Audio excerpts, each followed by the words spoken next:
का रिपील करने का निर्णय लिया है।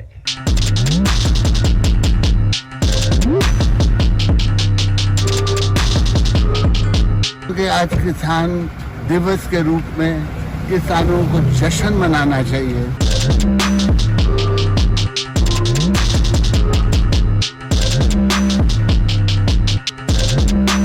देर आए दुरुस्त आए।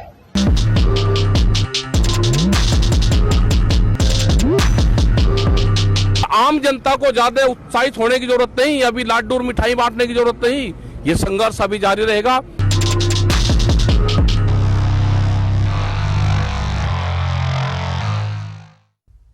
आज मैं आपको, पूरे देश को ये बताने आया हूं कि हमने 3 कृषि कानूनों को वापस लेने का, रिपील करने का निर्णय लिया है।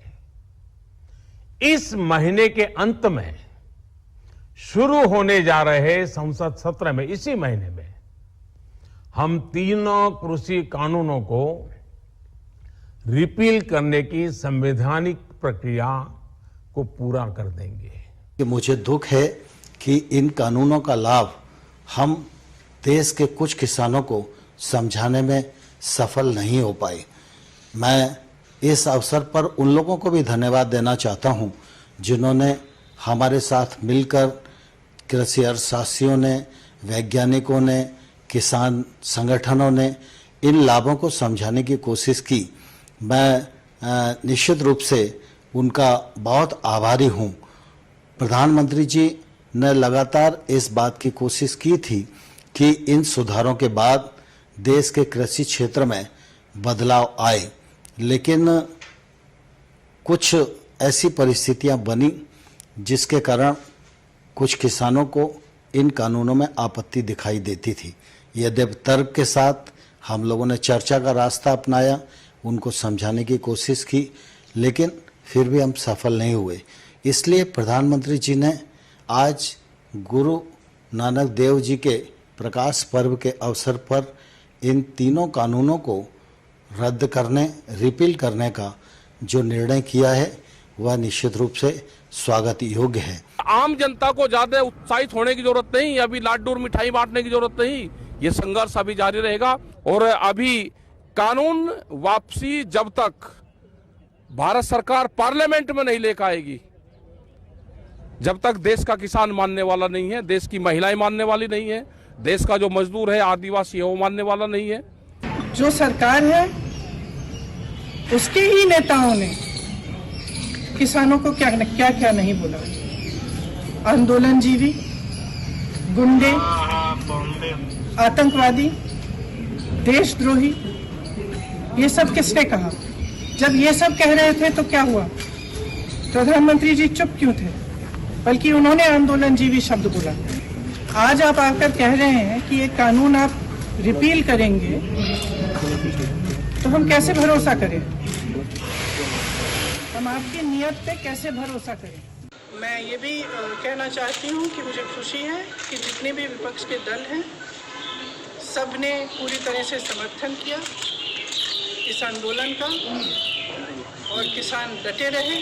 हमारे भाई बहन जो दिल्ली के बॉर्डर पे भी थे और तमाम प्रदेशों में, सब डटे रहे, और आज हम उन सबको धन्यवाद देना चाहते हैं। नमस्कार, घंटे में स्वागत है आपका। मैं हूं योगेंद्र, आप देख रहे हैं बड़ी खबर। बड़ी खबर में हम बात करेंगे कृषि बिल वापस, यानी कि तीनों कृषि बिल वापस ले लिए गए हैं। प्रधानमंत्री ले के ऐलान किया है, माफ करिएगा, बिल वापस होंगे पार्लियामेंट सेशन के दरमियान, जो प्रधानमंत्री ने कहा है। लेकिन इसके क्या पॉलिटिकल माइलेज हो सकते हैं, किसान क्या सोच के चलते हैं, और क्या इतना सहज है कि बिल पूरी तरह से वापस होने के बाद सरकार जैसा सोच रही है तमाम परिस्थितियां वैसी हो जाएंगी? अभी तो ये कह सकते हैं कि जून 2020 की स्थिति में जो थी व्यवस्था वैसे वापस आ रही है। लेकिन किसानों का कहना है कि जो कुछ खोया उसका क्या होगा? क्या हमें एमएसपी की सरकार गारंटी देगी? कुछ ऐसी बातें हैं जिनको लेकर के अभी भी उलझन है, और सरकार चले पार्लियामेंट मेजोरिटी में है तो वो वापस ले सकती है।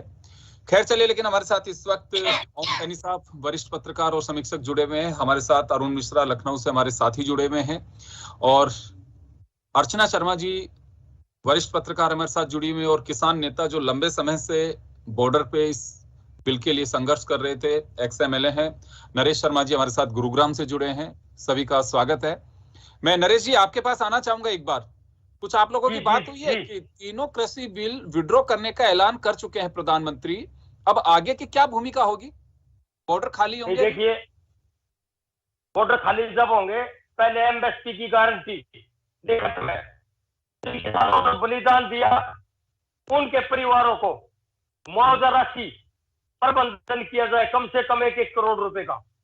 तीसरा, जो किसान भाइयों पर मुकदमे थप्पे गए हैं, झूठे नाजायज मुकदमे बढ़ाए हैं, देशद्रोही तक की धारा लगा दी गई, आतंकवादी तक कहा गया, लेकिन खुशी एक किसान पुत्र होने के नाते, किसान का बेटा होने के नाते, किसानों का भाई होने के नाते और किसान एसोसिएशन का सहयोगी कार्यकर्ता होने के नाते मैं ये बताना चाहूंगा कि आज हिंदुस्तान की सरजमी पर सबसे बड़ा पर्व है, ये सबसे बड़ा त्योहार है कि एक आजादी और जरूर से भरपूर सरकार ने 100 कोड़े भी खाए हैं और माफी भी मांगी है।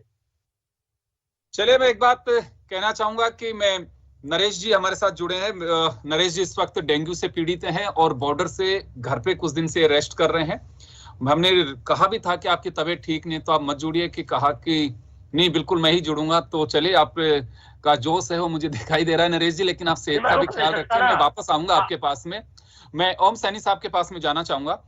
ओम जी, क्या माना जाए कि ऐसा वक्त चुना है मोदी जी ने कि जब कृषि बिल विड्रॉ करने वाले हैं, ऐलान कर ही चुके हैं, 10 दिन बाद भी पार्लियामेंट सेशन शुरू होगा और 1 साल होने वाला है 26 नवंबर को। किसान आंदोलन के लिए अभी महापंचायत का कॉल कर चुके हैं। जैसे पिछली बार हमारे साथ में जुड़े थे नरेश जी, तब कहा था कि अभी हमारी लखनऊ के अंदर एक बड़ी पंचायत होगी, उसमें हम ऐलान करेंगे कि आगे की रणनीति क्या करनी है। किसान पंचायत होगी वहां पे। 5 राज्यों को लेकर के कहा जा चुका था कि बंगाल का असर 5 राज्यों में भी दिखाई देगा। कई चीजें ऐसी चल रही थी। ये प्रेशर पॉलिटिक्स थी या फिर ये कहें कि नहीं, सरकार के सामने कोई रास्ता नहीं था, वापस करने ही होते? देखिए, हमारी सरकार को, केंद्र सरकार को बड़ी गलतफहमी थी कि वो इस सारे आंदोलन को बिल्कुल दबा के रख सकते हैं, लेकिन इतने लंबे अंतराल के बाद में उन्होंने महसूस किया कि इसके सियासती जो नतीजे हैं वो बड़े घातक हैं। उन्होंने ये सब बंगाल में देखा, बिहार में देखा और अभी जो यूपी में सारा सिलसिला देखा है, कैसे हालात बने हुए हैं।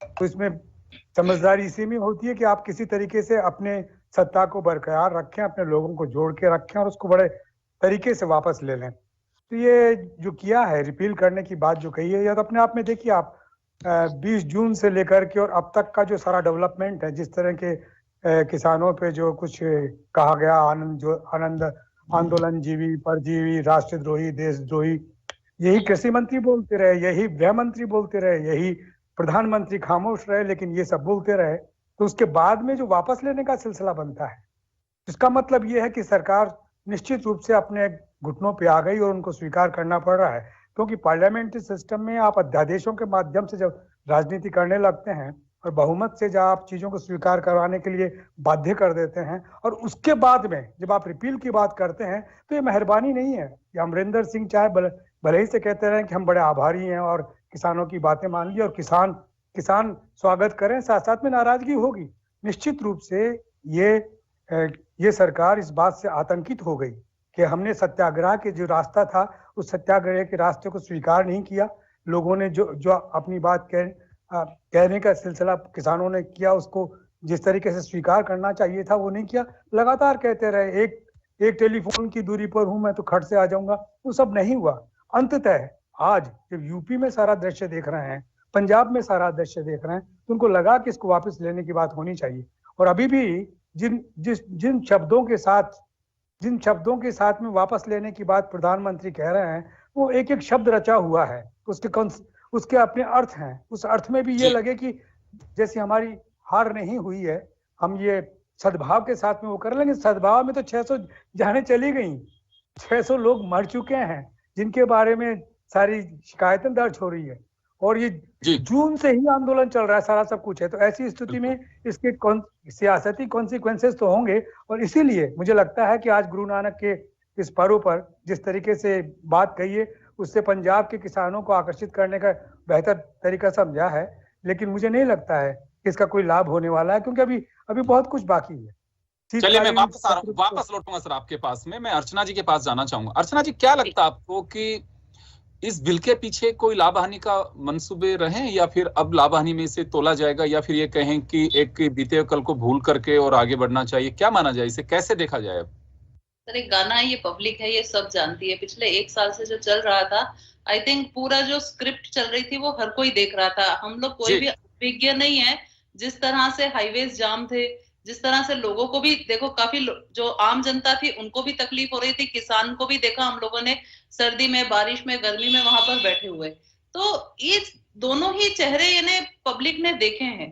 और आज जब हम देख रहे हैं कि पंजाब के इलेक्शंस, यूपी के इलेक्शंस दोनों काफी दूर नहीं है, और अगर ये कहा जाए कि एक पॉलिटिकल स्ट्रोक है, मास्टर स्ट्रोक है, तो मुझे नहीं लगता ये गलत होगा। लेकिन हाँ, ये भी है कि हम इसमें ये नहीं कह सकते हैं कि इसका इफेक्ट क्या आएगा। इसका जो इफेक्ट है ना, वो पब्लिक वोट के थ्रू जवाब देगी। जहां तक मुझे लगता है कि जो 2 स्टेट्स हैं, पंजाब और यूपी, वहां पर जो रिजल्ट्स आएंगे वो बताएंगे कि ये मास्टर स्ट्रोक कितना इफेक्टिव रहा है दोनों स्टेट्स में।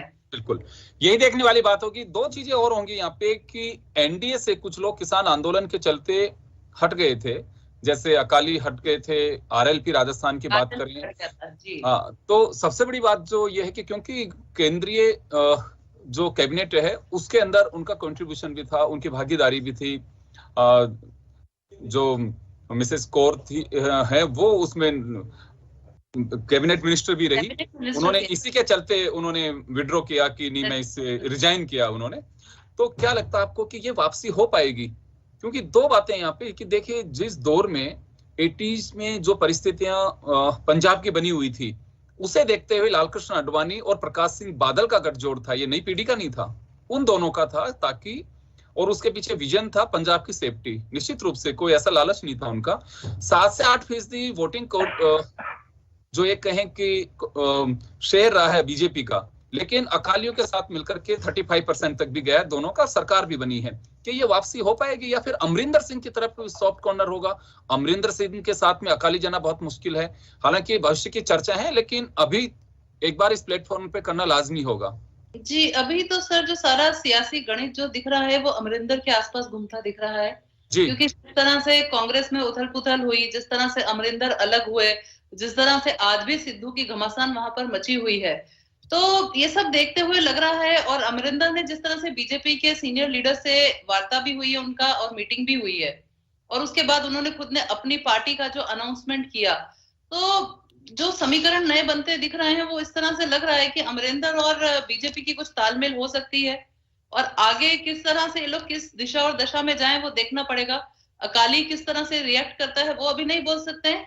लेकिन हाँ, यहाँ पर भी अगर हम राजस्थान की बात करें तो जो अभी बाईपोल्स हुए हैं, आरएलपी ने दोनों ही कांग्रेस और बीजेपी को काफी टक्कर दी है, बहुत कड़ा मुकाबला दिया है। तो अगर यहाँ से भी देखें, अगर बेनीवाल की वापसी हो जाती है तो मुझे लगता है कि वो रूलिंग बीजेपी के लिए काफी एक अच्छी इक्वेशन तय कर सकता है, क्योंकि आने वाले 2023 का जो इलेक्शन है। वैसे अर्चना जी, एक बात मैं कहना चाहूंगा, जो मैं दृश्य देख पा रहा हूं अभी, आपको मालूम है कि पश्चिमी उत्तर प्रदेश यानी कि वेस्टर्न यूपी के प्रभारी बनाए गए हैं अमित शाह। अमित शाह किस स्टेट यूं कहें बीजेपी के देश के प्रभारी भी बन सकते हैं, उनमें ताकत, लेकिन पश्चिमी उत्तर प्रदेश को उनकी जिम्मेदारी दी गई है। वो इस वजह से कि वहां के जो जिले हैं वो किसान आंदोलन के चलते बीजेपी के लिए मुश्किल पैदा कर सकते थे। और उधर जब अमरिंदर सिंह ने कांग्रेस से रिजाइन किया तो संकेत दिए कि उनका सॉफ्ट कॉर्नर बीजेपी के प्रति हो सकता है। वो किसान आंदोलन को लेकर के 2-3 बार सरकार को आगाह कर चुके हैं कि आप अगर किसान बिल को विड्रॉ करते हैं तो इस पर कुछ सहमति बन सकती है। आपको लगता है कि ये पटकथा रची जा चुकी थी और एक उचित अवसर का इंतजार था? बिल्कुल सर, ये तो चर्चाएं उसी टाइम पर शुरू हो गई थी जब अमरिंदर सिंह जी और अमित शाह की मीटिंग हुई थी। उसके बाद ये काफी सोर्सेज से आई कि अमरिंदर सिंह जो इच्छा जता रहे हैं वो यही है कि इन 3 फार्म लॉज को रिपील किया जाए। तो ये पटकथा तो डेफिनेटली पहले से ही स्क्रिप्टेड थी। इसको एक उचित एक राइट डे चाहिए था। तो आज एक इनका जो गुरु नानक जी का जो ये है बर्थ एनिवर्सरी है, इससे बड़ी चीज और क्या हो सकती थी। बिल्कुल। तो वहां से यानी आपका जो मैंने पहले भी बोला, एक काफी अच्छा पॉलिटिकल मास्टर स्ट्रोक है। एक पूरी जो सरदार कम्युनिटी है, आपने उनको भी अपनी तरफ से एक वू करने का, उनको अट्रैक्ट करने का एक कोशिश की है, और आप एक सिग्निफिकेंट वोट बैंक को भी कैप्चर करना चाह रहे हैं, और एक तरह से आप यूपी और पंजाब के इलेक्शंस को देखते हुए जो फार्मर्स हैं, जो काफी रूठी हुई कम्युनिटी थी, उनको भी अपीस करना चाह रहे हैं। तो यानी बीजेपी ने अपनी तरफ से मास्टर स्ट्रोक प्ले किया है, लेकिन हाँ, वही मैं फिर से कहूंगी कि आगे आने वाला टाइम बताएगा कि इसके क्या इफेक्ट्स होंगे। बिल्कुल, निश्चित रूप से। और ये भी सवाल उठता है कि क्या एग्रीकल्चर रिफॉर्म्स, फार्मिंग रिफॉर्म्स जो गवर्नमेंट करना चाह रही थी, क्या उसको झटका लगेगा? अर्चना जी, ऐसा लगता है? जी, वो आज तोमर ने तो बोला है, हमारे जो यूनियन मिनिस्टर है, उन्होंने तो बोला ये चीज कि काफी सैड है, क्योंकि हम एक रिफॉर्म्स लाना चाह रहे थे और इस तरह से रिपील करना पड़ा है। तो आगे जो सरकार की वैसे जवाबदेही है, वो मुझे लगता है और डिफिकल्ट हो गई है, क्योंकि जिस तरह से पहले वो इन सारे फार्म लॉस के फायदे गिना रहे थे, अब इसको जो रिपीट वीडियो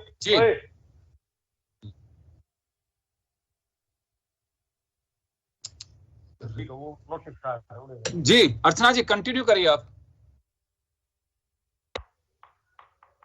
चलिए, अर्चना जी कोई टेक्निकल प्रॉब्लम आई है उनके पार्ट पे, वो हमारे साथ अभी वापस जुड़ेंगे।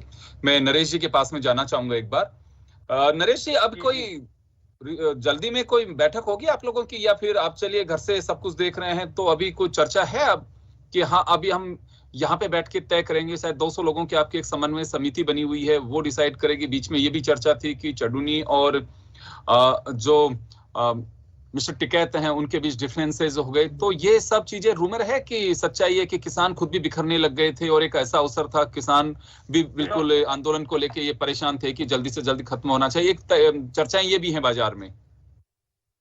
किसान को राजनीतिक पार्टी थोड़ी है भाई साहब जो बिगड़ जाएगी। किसान तो अपने मजदूर की, अपनी फसल और नस्ल की लड़ाई लड़ रहा है, और वो जान की बाजी तक लगाती। 600-700 किसानों ने शहादत दे दी। मैं तो ये कहना चाहता हूँ कि सब कुछ लुटा के होश में आए तो क्या है। आज भारतीय जनता पार्टी जब चुनाव सर पर दिखाई दे रहे हैं तो लुभावनी बातें करती है। इस पूरे के पूरे मामले की जो प्रधानमंत्री जी की घोषणा है, इसकी समीक्षा जारी है। एक एक पहलू पर विचार किया जाएगा, मंत्रणा की जाएगी, और बड़ी सूझबूझ के साथ। किसान तो शीर्ष नेतृत्व है किसान भाइयों का। हमारा तो एक छोटा बॉर्डर, ढाका बॉर्डर पर ही हम ज्यादातर सक्रिय रह गए, सब बॉर्डरों पर है। तो जो आंदोलन के जो शीर्ष नेतृत्व, उसका जो भी आदेश होगा उसकी अनुपालना होगी, और एक एक बात की समीक्षा होगी। और मैं ये भी जरूर बताना चाहूंगा कि भारत एक कृषि प्रधान देश है, और इसके अंदर जो खेतीहर मजदूर की भी जो साख है वो दाव पर लगी हुई थी, उसका भविष्य अंधकार हो गया। वो मिलकर काम करता है। तो आज कृषि प्रधान देश के अंदर किसान की अनदेखी होगी, किसान असुरक्षित होगा, तो देश असुरक्षित होगा। किसान के 2 बेटे होते हैं। किसान एक बेटे को खेती बाड़ी से बनवाता है, दूसरे बेटे को देश की सीमाओं की सुरक्षा के लिए प्रेरित करता है और फौज में भर्ती कराता है। और किसान का बेटा अपने प्राण न्यौछावर कर देता है, लेकिन आज आखिरी साल तक दुश्मन से भारत माता की सीमाओं की सुरक्षा करता है। तो आज जिस देश का किसान सुरक्षित नहीं है, वो देश भी सुरक्षित नहीं है। और कई भाई कहते हैं कि किसान देश का अन्नदाता है। मैं ये कहता हूँ, किसान देश का अन्नदाता है, लेकिन किसान देश का विधाता भी है। देश की अर्थव्यवस्था अगर सुचारू रूप से चलाता है और बढ़ी रही हो, तो किसान का संग्रह रंग लिया। तो आज अगर सरकार ये देखे, जो परिवार जिन किसानों ने शहादत दी है वो घर बेघर हो गए, उनके बच्चे अनाथ हो गए, उनके पास कोई कमाने वाला नहीं रहा, तो उनके भविष्य का क्या होगा? क्या उस पर कोई उचित फैसला लेगी सरकार? सबसे पहले तो ये बात लेगी, जो नौजवानों पर झूठे मुकदमे बना दिए एक षड्यंत्र के तहत। लेकिन नरेश जी, लेकिन प्रधानमंत्री ने रिपील की है कि वापस लेने का जो ऐलान किया है उसका स्वागत नहीं करेंगे किसान, कि चलिए वापस लेने का ऐलान तो किया है। स्वागत जो भाई चले गए जिन बहनों के राखी के हाथ पे जिसका बाप चला गया तो किसी करके अपने बच्चों को पढ़ाता था और लालन पालन पोषण करता था, जिसको जो लावारिस हो गए, जिनका कोई कमाने वाला नहीं हुआ, जो घर से बेच हो गए,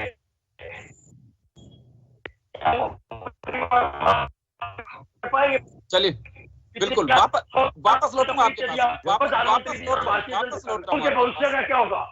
वापस लौटूंगा आपके पास में। मैं अभी ओम जी आपके पास आना चाहूंगा मैं। धन्यवाद। हाँ, वापस एक बार आपके पास आना चाहूंगा। ओम जी, क्या लगता है कि एक बार के लिए हम ये कहें कि चलिए वापस तो लिए है मोदी सरकार ने, क्योंकि यह बात मानी जाती थी कि एक आम चर्चा थी कि मोदी जी अमित शाह जी की जोड़ी वो करना जानते, वापस नहीं करते किसी भी चीज को। मैं दो बातें देख रहा हूँ, लैंड एक्विजिशन बिल उसको भी विड्रॉ करना पड़ा, और ये वाला जो बिल है इसकी विड्रॉ करने का ऐलान कर दिया गया है, उसकी तैयारी की जा रही है, जो भी संवैधानिक दायरा है उसके अकॉर्डिंग होगा ये सारा। ये किसानों से जुड़ी बात है, क्योंकि किसान हर तबके का है, हर व्यक्ति से जुड़ा है, हर समाज, समुदाय, धर्म, सब में किसान है। ये एक बड़ी वजह ये हो सकती है कि किसान की नाराजगी मोदी भी नहीं लेना चाहते। नहीं, मुझे समझ में नहीं आ रहा योगेंद्र जी कि आप तारीफ कैसे कर सकते हैं प्रधानमंत्री, ये उनका इसके स्ट्रोक कैसे बता सकते हैं? बड़ा सियासती स्ट्रोक है ये तो। घुटने टेकना है अपने आप को बिल्कुल, क्योंकि जिस तरीके से बाध्य किया है किसानों ने कि स्वीकार करना पड़ेगा आपको, रिपील करना पड़ेगा आपको, साथ साथ में आपको एमएसपी की गारंटी देनी पड़ेगी। हम वापस नहीं ले रहे, चर्चा के लिए उपस्थित है, लेकिन उसमें इनकी तारीफ नहीं की जा सकती कि अमित शाह साहब ने किया। 600 किसान मर चुके हैं और करीब 6-7 लाख लोग जेलों में रहे हैं अगर जून के वक्त से। ये सारी तो आंकड़े हैं। इन्होंने कहीं पर भी तो ऐसा नहीं बताया कि पार्लियामेंट्रियन है, उनकी मदद करना चाहते हैं, उनको सुनना चाहते हैं। आपने कीलें लगवा दी बॉर्डर पर। आप कहते हैं कि आम आदमी परेशान हो रहा था। आम आदमी फिर किसान क्या है? कोई पराया आदमी है? जो बहुत बड़ी आबादी है, जो कृषि प्रधान देश का एक बहुत बड़ा हिस्सा है, उसको आप बिल्कुल यूं समझ रहे हैं। मैं नहीं समझता कि इसके अंदर तारीफ का काम कुछ कहा जा सकता उनको। मैं समझ रहा हूं कि अपने आप में बड़ा सियासत का पराजय का संकेत है, और साथ साथ में अमरिंदर सिंह जैसे चुके हुए लोग जिनकी आज कोई हैसियत नहीं है, जो रिजाइन करके बैठे हुए हैं, जो भारतीय जनता पार्टी के पास में जुड़ने के लिए लालायित हैं, उधर जो शिरोमणि अकाली दल के लोग हैं, उनसे अब बात की जाएगी, लेकिन वो नहीं जाएंगे। उनको मालूम है कि पंजाब में क्या हाल होने वाला है, यूपी में मालूम है कि क्या हाल होने वाला है। ऐसी स्थिति में जो छोटे छोटे दल एनडीए के साथ में और बीजेपी के साथ में जुड़ गए थे, वो सब निकलने की तैयारी में है। यही वजह है कि कहीं पर डिफेंस मिनिस्टर को लगाया, तो कहीं पर होम मिनिस्टर को लगाया, तो कहीं पर राष्ट्रीय अध्यक्ष को लगाया है। तो ये तो कमजोरी के संकेत हैं। कहीं बेहतर स्ट्रोक्स की बात कैसे हो सकती है? यह हर जगह उनको पीछे हटना पड़ रहा है। चलिए अरुण जी, आप सुन पा रहे हैं मुझे? अरुण मिश्रा जी। जी मैं सुन पा रहा हूँ। जी हाँ अरुण जी, अगर वीडियो नहीं आ रहा तो अरुण जी की हमें ऑडियो लेना है, क्योंकि उत्तर प्रदेश से हमारे लिए जानना बहुत जरूरी होगा। अरुण जी, अमित शाह जी को कुछ दिन पहले ही पश्चिमी उत्तर प्रदेश की जिम्मेदारी दी गई है, और अगर हम बात करें अमरिंदर सिंह की, जो मेरा सवाल अर्चना जी से भी था, अमरिंदर सिंह लगातार अपनी भाषा में ये बात कह रहे हैं कि सरकार यदि एग्रीकल्चर रिफॉर्म्स को लेके जो बिल लेके आई है, अगर वो वापस करती है तो मैं विचार कर सकता हूं। बड़ा सॉफ्ट कॉर्नर जो था।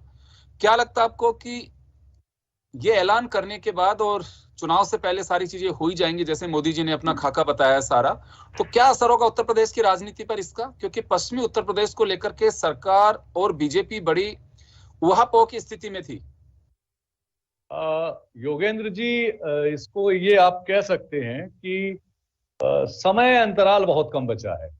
देखने की बात ये होगी कि सिर्फ घोषणा पर यकीन कर पाना कितना हद तक हम ये माने कि प्रभावी होगा, ये एक विचारणीय विषय है जी। लेकिन इस घोषणा से निश्चित तौर पर एक बात उभर कर सामने आती है कि जो किसान बिल का विरोध करने के जो दो महत्वपूर्ण विषय थे, खास करके कृषि कानून 2 और कृषि कानून 3 के विषय पे, जिसमें कॉन्ट्रैक्ट फार्मिंग में बना दिया गया था अधिकारियों को उनके को निपटारे के लिए, और उसमें ये स्थितियां ये इस तरीके की निर्मित थी कि जो आम कृषक कह सकते हैं या ग्रामीण क्षेत्र के वासी, ज्यादातर जो किसान समुदाय है या समाज है, वो आप ग्रामीण परिवेश से पाएंगे, तो वहां पर उनके लिए ऑलरेडी जो वर्तमान समय में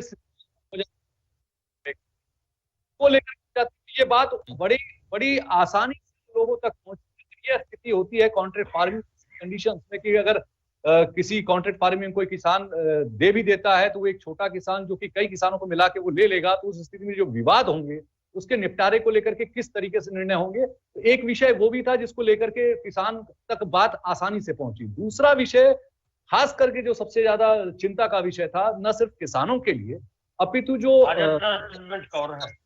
उनके लिए भी था, और वो था कि जिस तरह से ये स्टोरेज के लिए फ्री हैंड किया गया। अगर आपको याद होगा योगेंद्र जी, तो जो गवर्नमेंट अपना स्टोरेज करती है उसकी भी कानूनन एक लिमिट है, और इस कानून के तहत अनलिमिट किया गया, वो भी प्राइवेट सेक्टर के लिए। ये बेहद ही गंभीरता पूर्वक मुझे जहां तक लगता है लोगों के बीच ये बात गई, और धीरे धीरे इसका असर सरकार और सरकार से जुड़े लोगों तक पहुंची और उन पर हुआ। और साथ में जिस तरीके से किसान आंदोलनकारी जिस तरीके से सक्रियता में आ रहे थे, और आगामी समय में महज 2 महीने रह गए चुनाव था, उसको देखते हुए निश्चित तौर पे सरकार को ये कदम उठाना उसकी मजबूरी भी कह सकते हैं, आवश्यकता भी कह सकते हैं, और दूरगामी हुए। बिल्कुल। चलिए, मैं माफी चाहूंगा, समय कम है, नरेश जी कुछ कहना चाह रहे हैं, लेकिन मैं माफी चाहूंगा नरेश जी, अगर समय कम है मैं रोकना चाहूंगा तमाम अतिथियों को। तो चलिए ये एक, हाँ जी जी बोलिए बोलिए, बहुत छोटा समय है, बता दीजिए। ये कहना चाहता था, ये किसान आंदोलन का संघर्ष त्याग क्या रंग लाई है, और भारतीय की सरकार, बीजेपी की सरकार मजबूरी है किसानों की। तो चलिए, ये जितने काले कानून है, इसमें जो ट्रेजडियां हुई है, जो नुकसान हुआ, उसकी अगर भरपाई करेगी तो किसान सोचने को मजबूर होगा। चलिए, तो अब इंतजार होगा कि 29 नवंबर से जब सेशन चालू होगा उसके बाद सरकार किस तरह से वापस लेती है। किसान अभी भी अड़े हुए हैं कि हमें एमएसपी की गारंटी मिलनी चाहिए, जो केसेस लग चुके हैं उनके साथियों पे वो विड्रॉ किए जाने चाहिए, और जो किसान इस दरमियान जिनकी मौत हो गई है उन्हें मुआवजा मिलना चाहिए, उनके परिजनों को। अभी वह सारी चीजें मुंह बहे, जब तक ये सब नहीं होगा तब तक किसान वापस नहीं लौटेंगे। हमें जो जानकारी मिल रही है, नरेश जी सीधे उस आंदोलन से, उस समन्वय समिति के सदस्य हैं जो किसान आंदोलन के एजेंडे को तय करती हैं। तो चलिए, जैसे नरेश टिकैत से हमारी बात हुई है, उनका साफ कहना था कि अकेला कोई डिसीजन नहीं कर सकता, हम लोग बैठेंगे, लेकिन फिलहाल हम बॉर्डर पे अड़े हुए हैं, उससे अभी नहीं निकलेंगे, हम देखेंगे कि होता क्या है, उसका हम इंतजार कर रहे हैं। इसी बीच एक किसान हमारे साथ जुड़े फोन लाइन पे, तो हमने उनसे पूछा कि कितना भरोसा है, क्या करेंगे, तो उन्होंने कहा कि कल को कह दें तो जुमला था, फिर हम क्या करेंगे, घर से वापस थोड़ी ना लौटेंगे। तो चलिए, मैं माफी चाहूंगा और तमाम अतिथियों को रोकना चाहूंगा। बड़ी खबर में बस इतना ही, दीजिए इजाजत। इन कृषि कानूनों को वापस लेने का, रिपील करने का निर्णय लिया है।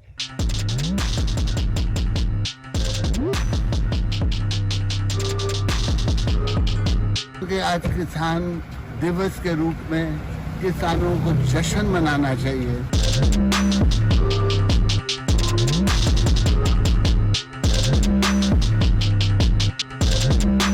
देर आए दुरुस्त आए।